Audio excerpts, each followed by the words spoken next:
Hey guys, look at these two different types of PEEP valves we have. Look at this one here. This is an adjustable PEEP. Hey Pace, how do we use this? What is it? So a PEEP valve keeps positive end expiratory pressure in our patients. So what that means is we are not letting the lungs fully deflate when we're on the anesthesia circuit. So this one's adjustable. It's set to 10.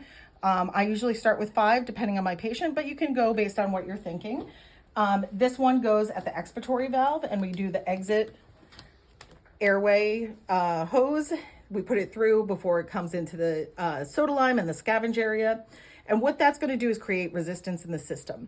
So there are different brands. It can go in different places, so make sure to read your instructions.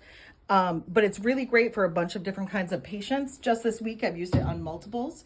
So really fat dogs, or cats for that matter, just because they'll have fat on the inside and outside of their thorax. So you want to make sure that their lungs aren't collapsing from all the extra fat that's pushing against their lungs.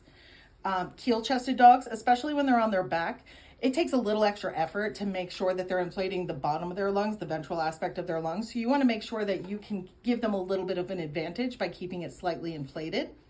I had a patient recently that had a really big abdominal mass, and that was essential for her because the mass was pushing back on her diaphragm, and we wanted to make sure we were keeping positive pressure on her diaphragm so her lungs wouldn't collapse every time the mass moved on her. Or also for pregnant dogs, C-sections, things like that, it's great for.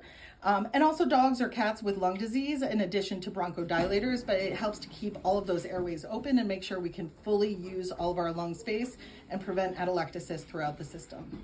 That's awesome, Pace, but for the people who don't know, what does atelectasis mean? Atelectasis means when all the alveoli in your lungs are closed. So sometimes that can be a result of disease, sometimes it can be you're big and you've been lying on one side for a while, so that lung ends up collapsing on itself. And it can be really hard to open those spaces up again because the surfactant sometimes will stick to itself, or if you don't have enough surfactant, the lung tissue will stick to itself and cause other trauma on top of that. So you want to make sure that you're taking care of these lungs in our patients, especially if they have any sort of predisposing conditions or lung disease that comes through as they come through our service. If we're using PEEP, what are some things that we need to keep in mind or some safety precautions? Well, one thing is we want to make sure that we're keeping an eye on our pressure valve the whole time. So whether you have it on a digital part of your monitor or just you're using a standard manometer, you want to make sure that you're never going above 20 in your system. I ideally like to keep it lower than that, but sometimes you may need to go all the way up depending on your patient's individual characteristics. So just remember that it's going to add to the total system pressure. It's never going to go below whatever you have the PEEP set at. So if you're giving a big breath on top of PEEP, you could potentially go over 20 without even noticing. So you want to make sure that every breath you're giving and every breath they're taking, you're keeping an eye on that pressure to make sure you're not going to hurt them. Thanks. This has been super informative.